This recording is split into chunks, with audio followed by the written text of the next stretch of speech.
A band of snow hitting the Montour Falls area today, leaving the frozen falls snow-covered and the rest of the area under a blanket of slick powder. That's right. The Twin Tiers suffering under the third day of this dangerous nor'easter, what's left over, and those few traveling the roads, well, they're seeing some hazardous conditions. Now, 18 News is continuing our team coverage on this prolonged winter weather.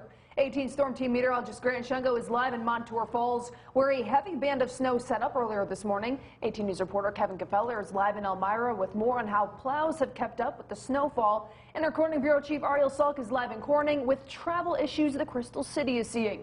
We start off tonight in Montour Falls with Grant. What can you tell us tonight?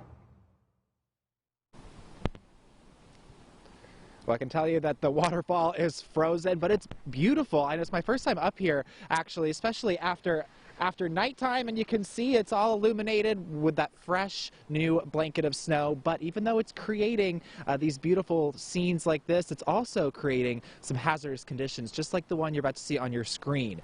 So here is a great example of why it's still creating problems. The good news was that plows were out and about all over today in full force, but check out how this snow was blowing right back onto us, creating that limited visibility for us, which is pretty dangerous. Now, this is due to the light and fluffy nature of the snow that we have seen piling up all week, as well as those windy conditions that are finally starting to slow down and die down. But we've had, especially here at the base of Seneca Lake up here in Schuyler County. Now, drifts across roadways are still possible throughout this evening and into tomorrow, so still give it some time before you head back out and just let this snow kind of settle down so it doesn't drift back and cause any problems. Now we're going to take it to our 18 News reporter Kevin Gefeller, who is in Elmira. Kevin, what can you tell us?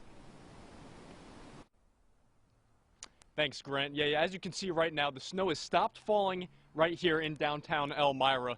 But the nice part right now is that roads are starting to clear up. But the snow crews, the way the snow crews are going, the roads right now, they're still having to be clear on the side roads. The cars right here behind me, they're going pretty well. It's just some slight slick conditions. But I spoke with the public information officer of the New York Department of Transportation, Jordan Guerin, and he said that the 12-hour shifts that these snowplow crews have been putting in have not been easy.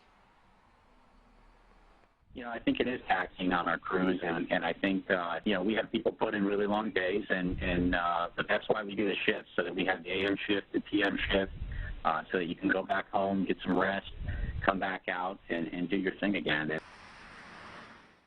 And Guerin continued to say that the nice part about their department is that they can send resources wherever they need them. And so for this latest snowstorm in Elmira, they really didn't need as many snowplows, so they were able to send some of their equipment and crew up to Rochester, where they did get higher snow totals.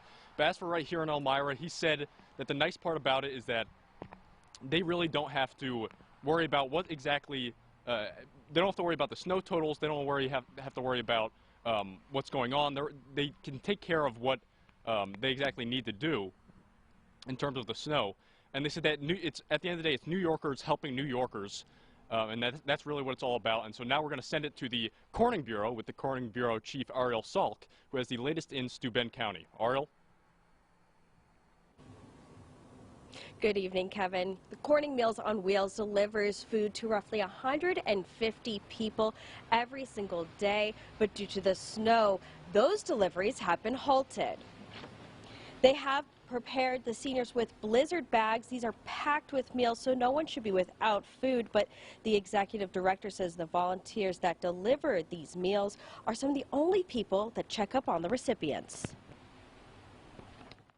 When our volunteers deliver a meal to a home, they can grow to expect a certain reception from that person they're delivering meals to.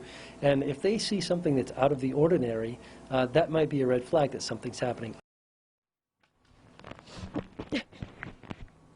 The only person who will be getting a delivery today is a gentleman who's turning 100 years old.